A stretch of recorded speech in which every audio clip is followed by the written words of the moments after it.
नमस्कार, आप देख रहे हैं TCP 24 और मैं हूं आपके साथ स्नेहिल। छत्तीसगढ़ में कोरोना महामारी की रफ्तार में काफ़ी कमी आई है। 41 दिनों में पहले हालात ऐसे थे कि महाराष्ट्र देश का सबसे संक्रमित राज्य था, मगर छत्तीसगढ़ कोरोना ग्रोथ रेट के मामले में महाराष्ट्र से भी आगे था। 12 अप्रैल को महाराष्ट्र की ग्रोथ रेट 1.79% थी, तो वहीं छत्तीसगढ़ की 2.26%। अगर देखा जाए तो वर्तमान में छत्तीसगढ़ की ग्रोथ रेट 0.59% रह गई है, जो कि भारत में 27वें नंबर पर है। जानकारी के अनुसार अप्रैल महीने में छत्तीसगढ़ लगातार 15,000 से ज़्यादा मरीज दर्ज कर रहा था। उसे कम्युनिटी स्प्रेड माना गया था क्योंकि संक्रमण दर 20% से ज़्यादा था और यही 30.3% तक भी पहुंच गई थी। छत्तीसगढ़ तब बेहद नाजुक दौर से गुजर रहा था। कहीं अस्पतालों में बेड की किल्लत तो कहीं दवाइयों और इंजेक्शन की दिक्कत।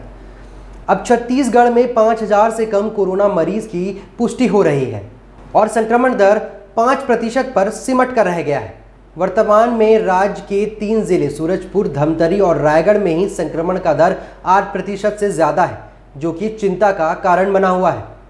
इसलिए सरकार ने इन जिलों को 1 मई से अनलॉक करने का फैसला लिया है।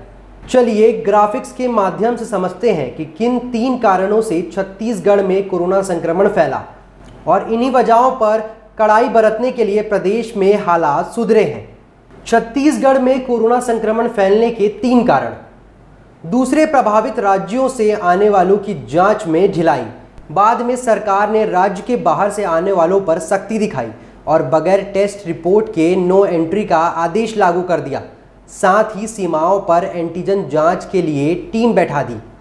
एक मरीज के पीछे 20 लोगों की कांटेक्ट ट्रेसिंग करनी थी, की गई 10 ही।